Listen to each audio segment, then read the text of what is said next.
Donc ce dernier thème de l'année qui a été consacré au couple et à la famille. Et aujourd'hui, j'espère que je ne me suis pas trompé de thème, qu'aujourd'hui c'est transmettre la foi en famille, c'est ça, hein, voilà, oui, c'est bon.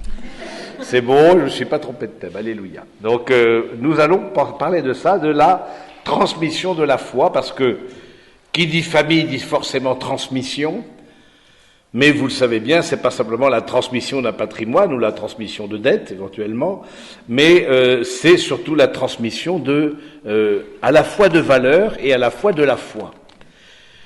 De façon très objective, transmettre la foi en famille, transmettre la foi aux enfants, c'est les baptiser.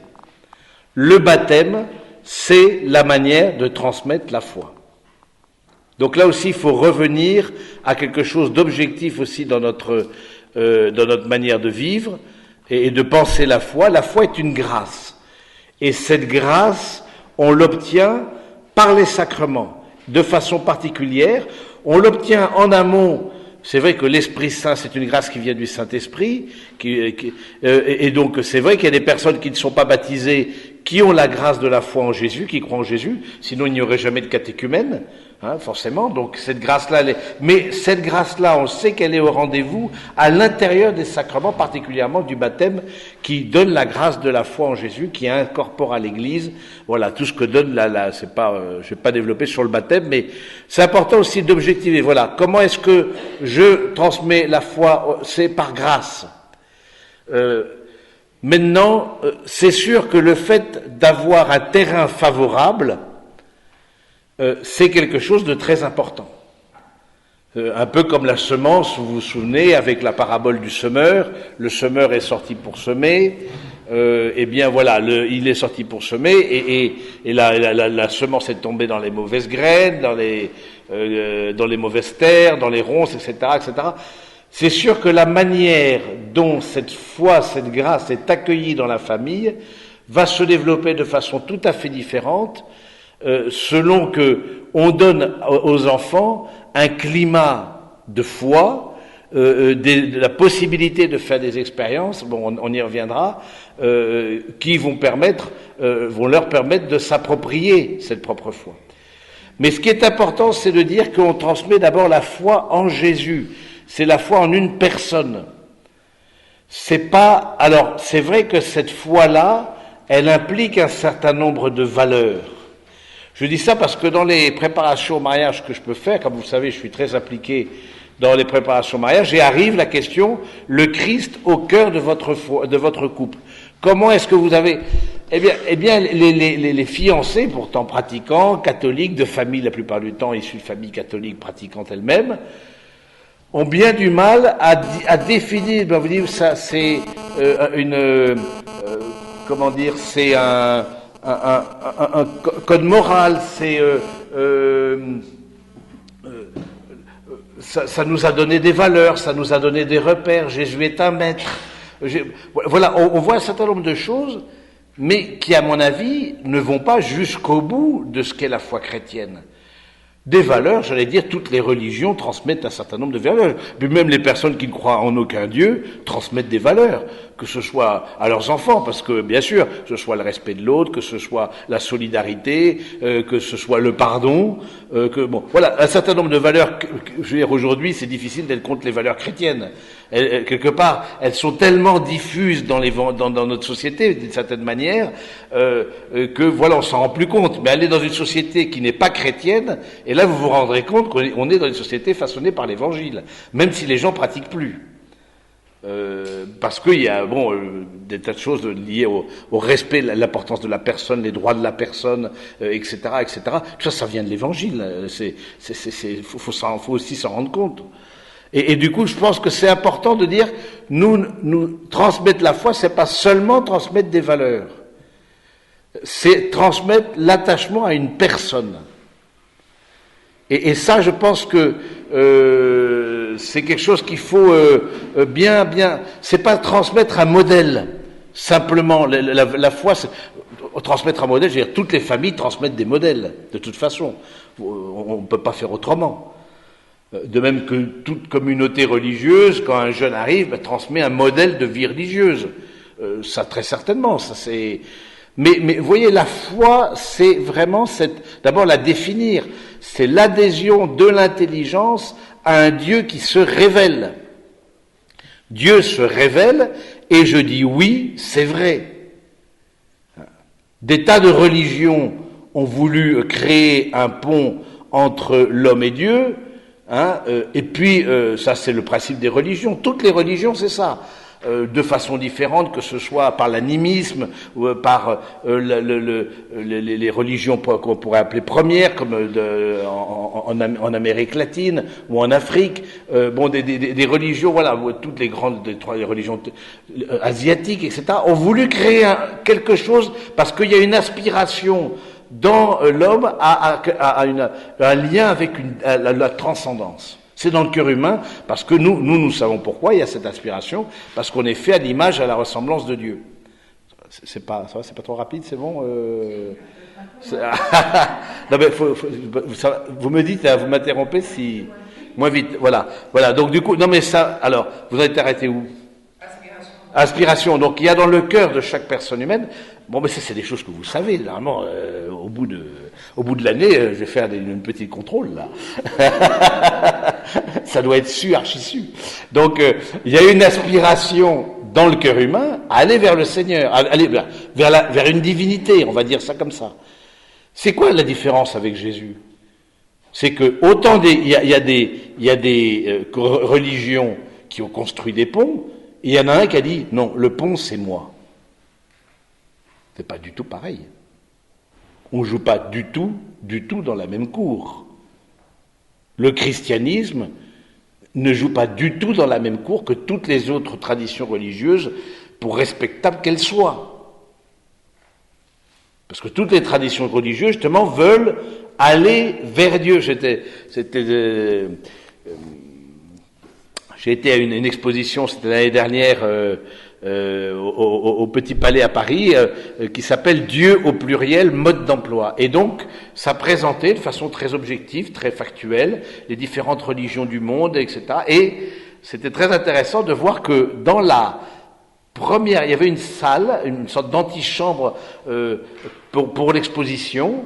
Et donc la personne qui est le commissaire, je pense qu'on dit comme ça, de l'exposition, avait dit, voilà, il avait créé on rentrait dans une salle où il y avait 3 objets.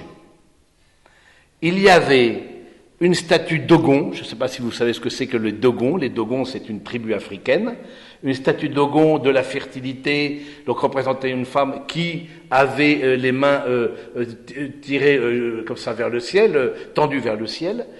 Il y avait une stèle cananéenne, aussi représentant des mains, c'était autour des mains cette salle-là. Et il y avait la chasse d'un reliquaire. Il y avait un reliquaire qui vient de Chartres, du trésor de Chartres, où on voyait des mains, mais des mains qui descendaient. Et je trouvais ça, donc ces 3 statues, les statues, j'allais dire, païennes, des mains qui levaient, qui représentent au fond cette humanité qui tend vers Dieu, et puis là, ces mains qui descendaient et qui étaient sur le reliquaire. Et moi, quand j'ai vu ça, moi, ça m'est apparu tout clair. Vraiment, le christianisme, c'est cette main qui vient de Dieu et qui se tend vers l'homme et qui répond à toutes les mains tendues de l'homme vers Dieu. Moi, en tout cas, ça m'est apparu assez clairement. Je veux dire, c'est toutes les religions tendent les mains vers Dieu, vers une divinité, quelle qu'elle soit, vers une philosophie, tend vers quelque chose de transcendant. Dans le christianisme, c'est l'homme, c'est Dieu qui tend la main vers l'homme. Et cette main tendue s'appelle Jésus-Christ. Ça n'a rien à voir. C'est-à-dire, ça n'a rien à voir. Oui, ça a à voir, mais c'est la réponse à toutes les autres mains tendues. C'est de la grâce, c'est une grâce qui nous vient d'en haut.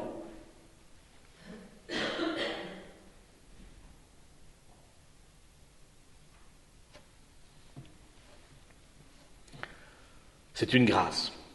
C'est une grâce. Jésus, c'est la grâce incréée. Voilà. C'est une grâce qui nous vient déchire les cieux et descend. Dans le temps de l'Avent, on a ce chant-là, déchire les cieux et descend. Hein. Voilà, c'est cette descente de Dieu vers notre humanité. Alors que toutes les religions, traditions spirituelles, tout ce que vous voulez, philosophie, je mets tout ça un peu dans le même sac, ont voulu s'élever vers la divinité en mettant des noms différents. Je dis ça donc parce que justement l'attachement à la personne du Christ, c'est autre chose que la transmission de valeurs. Et donc la foi en Jésus, c'est cet attachement à la personne de Jésus. Pas seulement comme un maître, il y a eu des maîtres. Il y en a plein. Confucius, c'est un maître. Gandhi, d'une certaine manière, est un maître. Le Bouddha est un maître. Mais Jésus n'est pas simplement un maître. Hein? Un maître, pas un maître qui enseigne, pas un maître à mesurer, hein, mais un maître qui enseigne, un enseignant n'est pas... Non, il nous révèle l'amour du Père. Il nous dit qui est Dieu, parce qu'il vient de Dieu. Hein, je vous renvoie à Saint Jean, le prologue de Saint Jean. Il est Dieu, né de Dieu, hein, et puis notre credo. Je crois que c'est important que nous-mêmes, nous puissions nous poser la question, justement, est-ce qu'on est dans la transmission simplement d'un modèle de valeurs, ou la transmission qui est plus délicat, ou est-ce qu'on éveille dans le cœur de l'enfant ou dans les jeunes vraiment cet attachement à l'évangile et à la personne de Jésus, qui est forcément une grâce. Ce qu'on pourra faire nous, simplement, c'est disposer, j'allais dire, le cœur de l'enfant, du jeune ou de qui vous voulez. Mais regardons notre chemin à nous d'abord. Comment ça s'est passé? Il y a eu des moments, moi je sais qu'il y a eu une forme de reconversion à l'âge de 24 ans. Pourtant j'avais coché toutes les cases, j'avais reçu tous les stempels. Mais stempel, je pense, faudra expliquer. Mais ensuite, mais voilà, mais c'était rien passé. Et puis il y a eu une retraite qui m'a clac, c'était, c'est vrai. C'est ça. La foi, c'est dire c'est vrai. Ceci est mon corps, ceci est mon sang, c'est vrai. Il est né de la Vierge Marie, c'est vrai. C'est l'adhésion de l'intelligence à un Dieu qui se révèle. Et ça, ce sera toute l'année prochaine où on travaillera. Mais c'est capital. Hein. Est-ce que vous voyez bien la différence? Parce que c'est complètement... Alors, ça veut dire des valeurs, etc., mais il n'y a pas que les chrétiens transmettent des valeurs, heureusement, je veux dire, que ce soit des valeurs dans le sens de l'interdit, par exemple, voilà, que ce soit des valeurs dans les choses au contraire à encourager. Hein. Alors, ce que je vous propose, c'est de lire avec vous et de méditer avec vous, justement, parmi les premières lignes de... la lettre apostolique du pape François, la joie de l'évangile, hein, que vous avez sur vos chaises, normalement, la joie de l'évangile. Pour comprendre un peu cette grâce aussi, de dire, voilà, un peu comment procéder, je sais pas, mais parce que c'est ça, la joie de l'évangile, c'est la transmission de l'évangile aussi, quelles sont les conséquences de l'évangile et de l'attachement à Jésus dans notre société. Alors, il parle pas spécifiquement de la famille, mais il va, pour ceux qui ont les textes, le texte complet, il va justement dans tous les aspects de la société. La question de l'économie, la question de l'accueil des personnes en précarité, etc., etc. Alors, je lis tout simplement avec vous et je médite avec vous. Une église en sortie. C'est bon, vous avez le texte. Une église en sortie. Dans la parole de Dieu apparaît constamment ce dynamisme de la sortie que Dieu veut provoquer chez les croyants. Abraham accepta l'appel à partir vers une nouvelle terre. Moïse écouta l'appel de Dieu, « Va, je t'envoie », et fit sortir le peuple vers la terre promise. À Jérémie, il dit, « Vers tous ceux à qui je t'enverrai, tu iras. Aujourd'hui, dans cette allée de Jésus, sont présents les scénarios et les défis toujours nouveaux de la mission évangélisatrice de l'Église, et nous sommes tous appelés à cette nouvelle sortie missionnaire. Tout chrétien, toute communauté discernera quel est le chemin que toute famille, on peut rajouter, comme la famille est une communauté aussi, que le chemin que le Seigneur demande, mais nous sommes tous invités à accepter cet appel, sortir de son propre confort, avoir le courage de rejoindre toutes les périphéries qui ont besoin de la lumière de l'Évangile. Alors là c'est un thème qui est très fréquent dans les paroles du pape François, sortir de l'entre-soi. Et c'est vrai, j'allais dire, alors comment l'appliquer à la dimension de l'éducation de la foi chez les enfants ou chez les jeunes? C'est d'abord vous-même dire votre propre foi. Pourquoi est-ce que vous croyez en Jésus? Parce que vous êtes, né en France, parce que vous êtes d'une famille catholique, parce que voilà, et donc grosso modo, j'étais sur les rails, et puis je sentais pas de. Donc, est-ce que c'est simplement culturel? Vous voyez, si vous dites c'est simplement culturel à vos enfants, parce que vos enfants vous proposeront, vous poseront la question, mais ils seront à l'école peut-être avec des gens d'autres religions.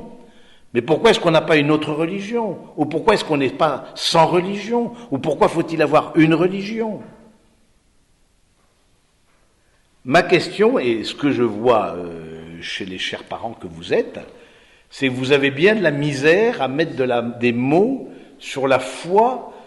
C'est pas que vous n'avez pas la foi, mais votre attachement à la personne de Jésus, c'est-à-dire pourquoi vous êtes catholique et pas autre chose, et pourquoi vous pratiquez, voilà. Il faut aussi sortir quelque part, sortir de soi-même. Je suis très marqué, encore une fois, j'en parle souvent, mais dans les préparations au mariage, j'invite les fiancés à prier ensemble. Mais je vous assure, j'ai de la misère. Je parle de gens catholiques, pratiquants.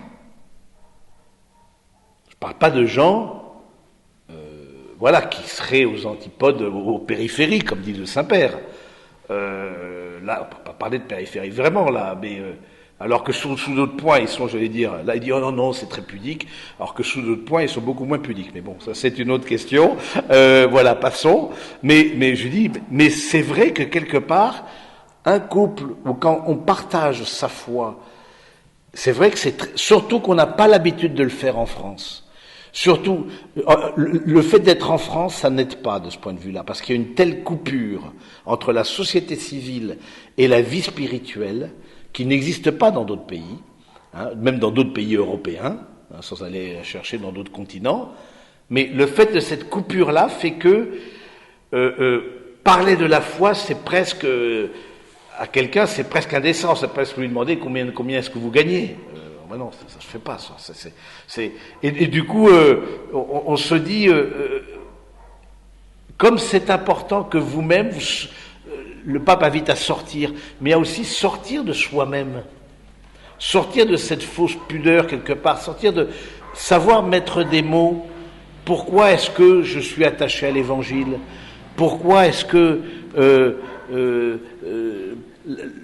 la pratique de la foi m'aide, non seulement, mais pourquoi je crois en Jésus et non pas en un autre Dieu ou en aucun Dieu?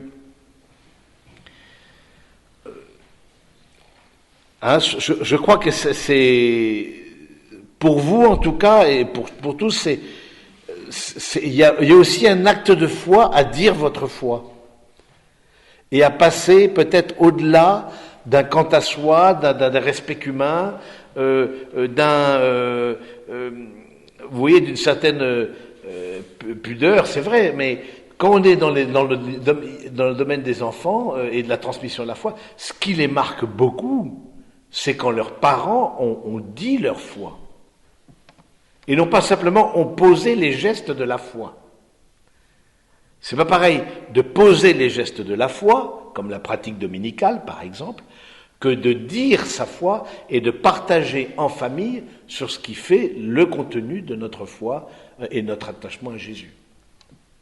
C'est déjà bien le fait d'avoir les pratiques, les gestes de la foi, les rites de la foi. Mais vous voyez bien qu'arrivé à un certain âge, ben voilà, mais pour qu'on va à la messe, etc., etc. Bon, ben c'est toujours un peu la même histoire depuis, c'est pas depuis nouveau, c'est pas nouveau. Mais si vous arrivez vous-même à dire le pourquoi de ces gestes, eh bien, je vous assure, et si vous arrivez, et si on à enraciner dans la prière, parce que pour moi, dans la prière, c'est très fort la vie de prière, la prière en famille ou la prière en couple, etc. Alors il faut respecter le rythme de chacun, je suis d'accord, c'est compliqué. Mais en même temps, dans la prière, il y a vraiment, on ne se sent pas jugé dans la prière, on s'adresse ensemble vers le Seigneur comme des pauvres, on s'en remet. Je veux dire, de voir ses parents prier, de voir particulièrement son père prier, et je pense que ça, prier seul, ou de voir ses parents prier, sans volonté d'ostentation, hein, bien sûr, mais c'est très fort. Pour un jeune, c'est très fort. Hein, le pape Jean-Paul II disait aujourd'hui, on a plus besoin de témoins que de maîtres.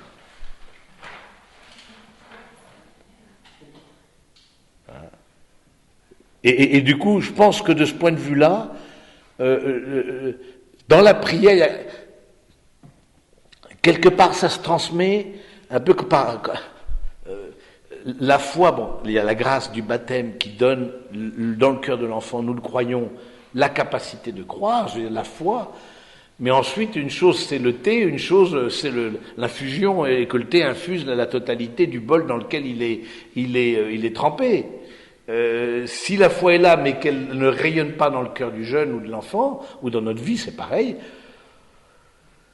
Voilà, mais il y a toujours des étapes, c'est sûr, mais il y a quelque chose, une fécondité qui ne sera pas au rendez-vous, quoi, ça c'est sûr.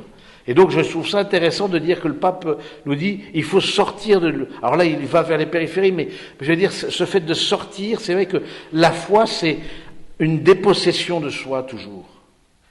C'est... voilà, on va vers Dieu.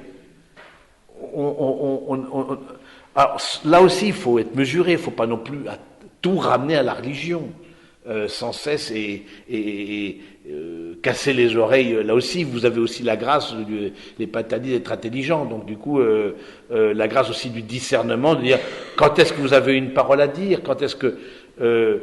mais vous voyez, je donnais cet exemple que je donne bien souvent aux jeunes couples aussi, et moi jeune couple aussi, le fait de se bénir avant de s'endormir, de se faire un signe de croix entre époux. Oui, mais ben... non, ben ça c'est bien, moi vous dites tout haut, voilà. Mais moi je trouve... Pas besoin de grands discours, pas besoin d'être une demi-heure dans des méditations. Faire l'irruption, vous voyez, quelque part, moi je crois à la force des petites choses, l'irruption du sacré dans nos vies. L'irruption. Vraiment, c'est bénir. On ne reçoit pas bénédiction tous les 4 matins, je veux dire. C'est fort comme geste. Vous voyez, quelque part, le fait qu'il y ait une telle coupure, en tout cas en France, entre la vie de foi et la société civile, fait que chaque geste qui montre la foi a une puissance considérable. Moi, je l'interprète comme ça. Chaque geste, comme le fait de bénir. Alors, bénir les enfants, là, je pense que vous l'avez déjà fait, vous le faites quand ils sont petits, etc. Mais, par exemple, le fait de dire, quelqu'un vous confie quelque chose, etc., au lieu de dire, je vais penser à vous, je vais prier pour vous. Pas pareil. Mais vous dites rien de plus, oui.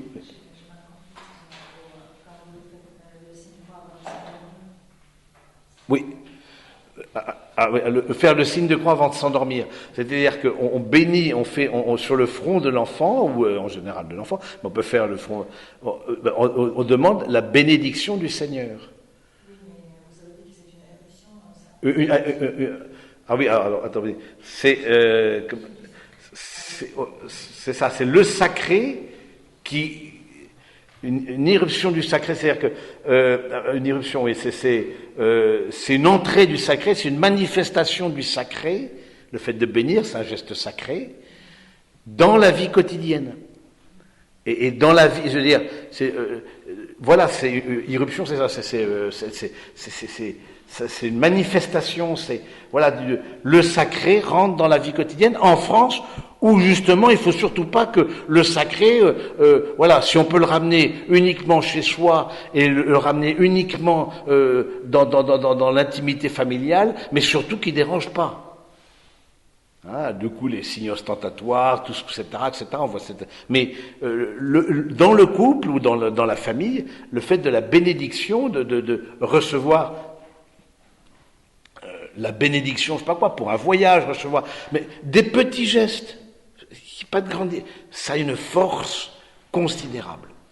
Comme vous dites, au lieu de dire je vais penser, je vais prier pour vous, il y a un mot qui change, mais là on est dans un autre univers. On ne joue pas dans la même cour.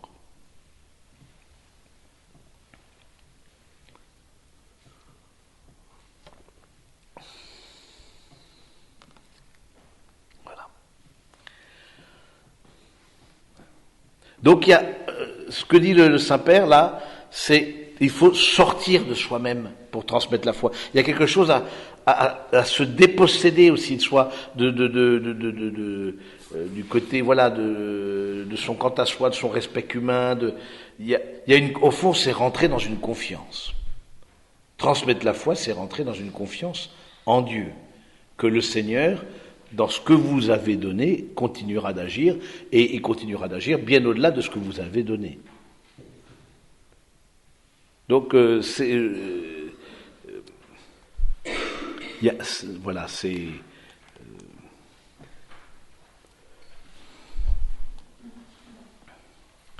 donc, c'est vraiment... C'est ça, la foi, c'est un décentrement de soi-même pour aller vers le Seigneur.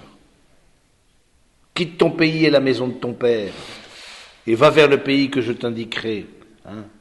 C'est Abraham. C'est toujours ce que dit le Saint-Père. L'Église est en sortie. Voilà. Faut quitter. On n'est pas dans l'installation. C'est pour ça que la tente, c'était le style dans l'Ancienne Alliance, la tente de la rencontre. Voilà, où il y avait, parce que justement, on n'a pas de demeure stable, on va pas s'installer, mais du coup, une tente, forcément, c'est fragile, ça peut être bousculé par les vents, ça peut être en porte démontée, ça peut être remonté, et tabernacle, ça veut dire tente. Hein, tabernacula, c'est en latin, ça veut dire tente. Et donc, du coup, la tente, c'est-à-dire le dire, voilà, on n'a pas à s'installer. Et donc, du coup, quand on applique ça à la famille, quelque part, il faut peut-être revoir. On a des rites, etc. Mais est-ce qu'il ne faut pas peut-être au fond, aller dans une rencontre plus profonde avec une expression plus profonde, se désinstaller un peu de nos manières de faire pour aller plus profond, pour en donner le sens.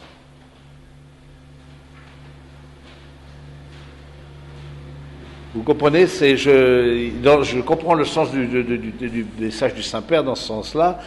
Voilà, allez, faut un petit peu, faut un peu bouger, quoi. Il faut un peu, et bouger, ça peut dire sa foi. C'est pas forcément déménager ou rentrer dans des choses extraordinaires. Bouger, ça peut être simplement extérioriser un peu plus sa foi.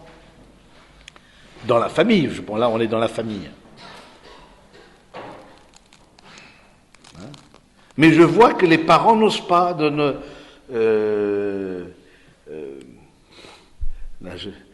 visiter ma cousine ces temps-ci, et je voyais son fils, qui est un garçon tout à fait sympathique, vraiment brillant, etc. Et je lui dis, alors tu te donnes quoi comme moyen pour grandir dans ta vie spirituelle?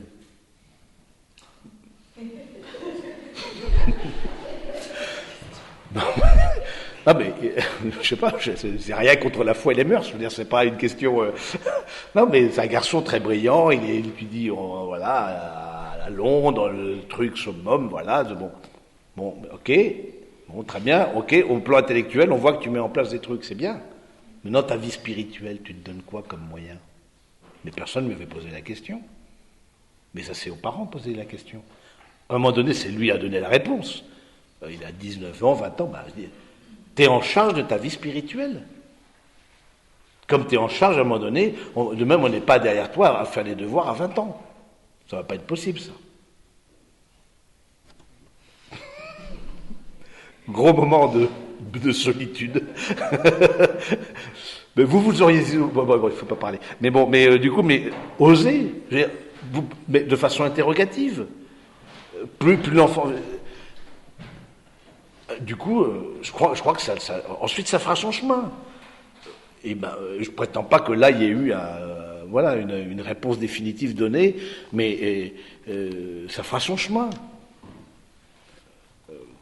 De faire des propositions aux enfants quand ils sont petits, bon voilà, ils suivent vos propositions, mais bon, je parle aux plus grands, plus ça grandit, plus ils veulent, mais tu sais, est-ce que tu as vu ça? Est-ce que tu as vu cette annonce? Est-ce que, voilà, laisser traîner sur la table de façon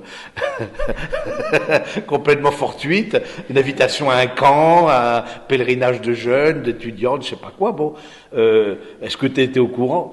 C'est tout. Ça, à un moment donné, là aussi, il faut faire confiance. Je pense surtout des grands jeunes ou des adolescents. Voilà, on peut plus forcer à participer à des camps, mais de leur poser la question. Ok, tu vas pas, mais dis-moi comment ta vie spirituelle tu la prends en charge. Et si tu es pas croyant, dis-moi pourquoi tu n'es pas croyant. Mais il faut que tu me le dises. Il faut que tu me l'expliques clairement. À mon avis, ça va calmer le jeu. Mais en disant ça, j'ai pas l'impression... mais vous voyez, c'est parfois des choses toutes simples. Encore une fois, il faut pas être docteur en théologie pour dire ça. Mais d'interroger, de soi-même sortir de son quant à soi, peut-être de sa pudeur, de sa sensibilité, et d'interroger, de l'interroger. Le jeune, quand il est en âge de... maintenant, c'est toi qui es responsable, mon grand, de ta vie de spi. Hein, nous, on te paye les études jusqu'à ce que tu puisses en faire, mais tu es responsable aussi de tes études. On va pas être derrière toi. À un moment donné, ça c'est pas possible. Donc voilà, mais de dire que c'est un ensemble, la vie spirituelle, on ne peut pas mettre de côté la vie spirituelle. Mais rien qu'une parole comme ça, ça peut retenter. On ne sait pas du tout. Ensuite, on porte dans la prière. Vraiment, je trouve l'évangile du semeur est un évangile tout à fait adapté pour ça. Parce que on ne sait pas du tout ce que ça va. Mais à nous, le Seigneur ne serait pas sorti pour semer, mais on ne serait pas croyants aujourd'hui. Et s'il n'y avait pas des gens qui s'étaient donné de la peine pour nous quand on était enfant, eh bien, on ne serait pas croyants aujourd'hui. Mais il y a eu, à un moment donné, un déclic, chacun a son histoire sacrée.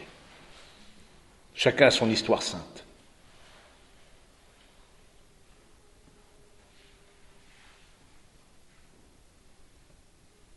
Certains, ça peut être justement étant jeune, d'autres, ça peut être au moment du mariage, d'autres, ça peut être la naissance du premier enfant, d'autres, ça peut être, je sais pas, un deuil, quelque chose qui a fait que vraiment on est passé d'une foi reçue à une foi de conviction, une foi de tradition à une foi de conviction.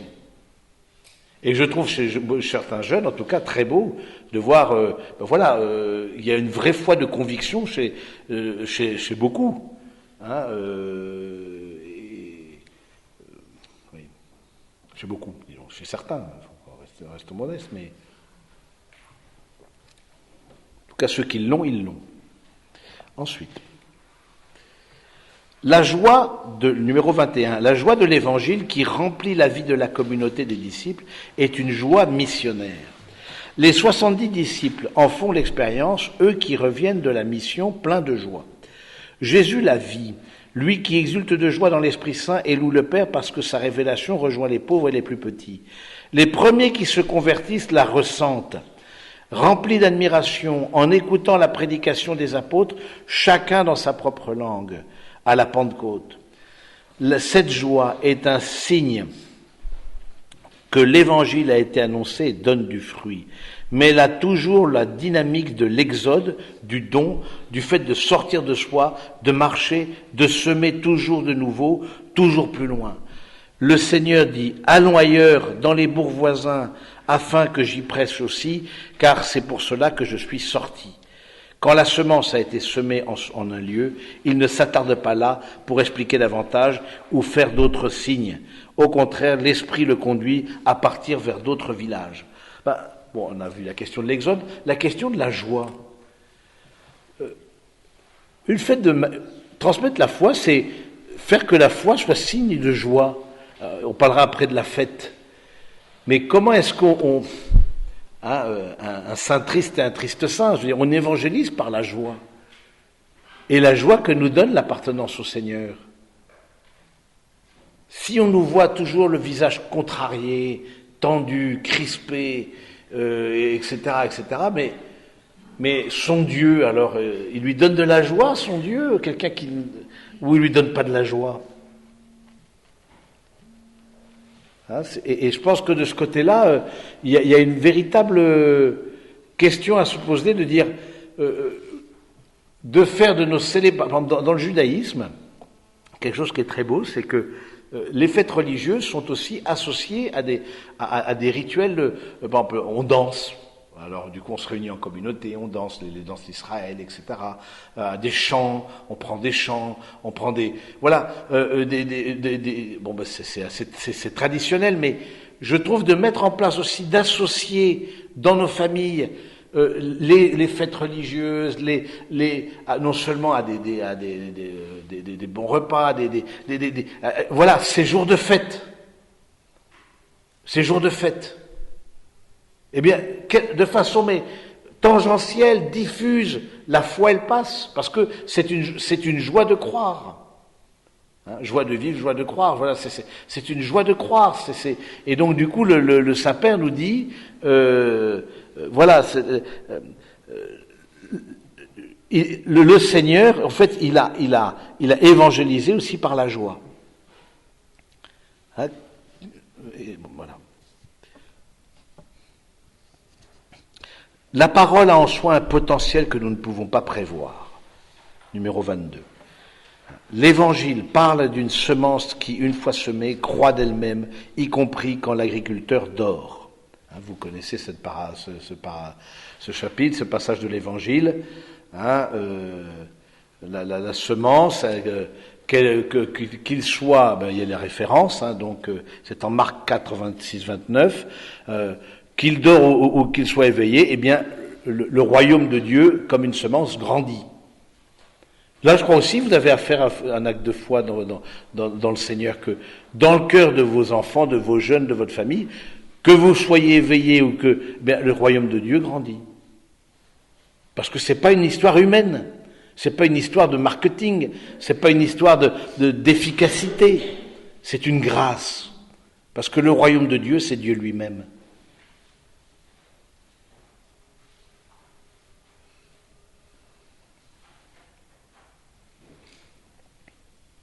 Donc ça grandit. L'Église doit accepter cette liberté insaisissable de la parole, qui est efficace à sa manière et sous des formes très diverses, telles qu'en nous échappant, elle dépasse souvent nos prévisions et bouleverse nos schémas. Voilà, à un moment donné, voilà, tout ce que vous avez pu faire pour enfants, quand vos enfants étaient encore petits, etc., je suis sûr que vous l'avez fait, vous savez, etc. Mais plus ils grandissent, plus ils vous échappent. Et je vais dire, tant mieux. C'est l'objectif de l'éducation, c'est qu'ils partent. C'est pas qu'ils restent des tanguis à 40 ans encore chez papa, maman. Voilà, parce que sinon on se dit, il y a peut-être un petit problème. Mais en même temps, c'est pareil, vous savez semer des choses, j'en suis sûr, dans le cœur de vos enfants. Maintenant, quelque part, ça ne vous appartient plus. Vous pouvez accompagner, vous pouvez poser des questions, vous pouvez porter dans la prière. Vous pouvez faire, mais plus ils vont grandir, moins ça vous appartient, et plus ça leur appartient. Il faut leur dire maintenant, ça t'appartient. Et du coup, la parole de Dieu, elle peut être semée dans un cœur de jeunes, par exemple, et produire des effets qu'on n'avait absolument pas soupçonnés. Pour prendre le cas de ma famille, dans ma famille, je veux dire, nous c'était la messe le dimanche, mais c'était point barre. Il n'y avait pas de bénédiction, il n'y avait pas de prière, il n'y avait pas de retraite en famille, il n'y avait pas tout ce que je vois. Alors, chez beaucoup d'entre vous, vous êtes vraiment au taquet de Jésus, quoi. Vous êtes à fond, quoi. Donc, nous, c'était pas comme ça. Et même moyennant quoi, il y a une religieuse et un prêtre qui sont sortis, quoi. Donc, alors que peut-être d'autres, c'est là où c'est d'autres qui, voilà, d'autres qui, et puis bon, ça formera des couples chrétiens, etc. Mais il n'y a pas, et alors, et maman me dit souvent, mais heureusement qu'on n'a pas fait plus, parce que sinon,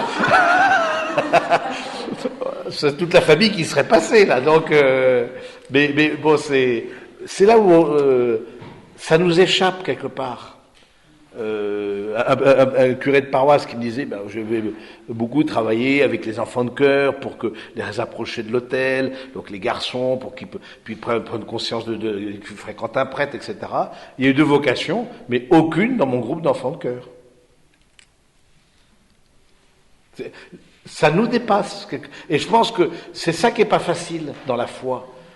Dans la foi, c'est pas psychologique, c'est pas de l'ordre de cause à effet. Je vais faire ceci, je vais faire cela. C'est de l'ordre de la grâce. Et il y a des personnes qui s'éloigneront pendant un temps, qui reviendront après, c'est de l'ordre de la grâce. Et c'est là où il y a une forme de désappropriation quelque part intérieure. Ce que vous avez semé est semé. Ça, vous en faites pas. Je pense que les enfants ont très bien compris que pour vous c'était important. Maintenant, c'est dans la prière. On verra cet après-midi, dans l'accompagnement.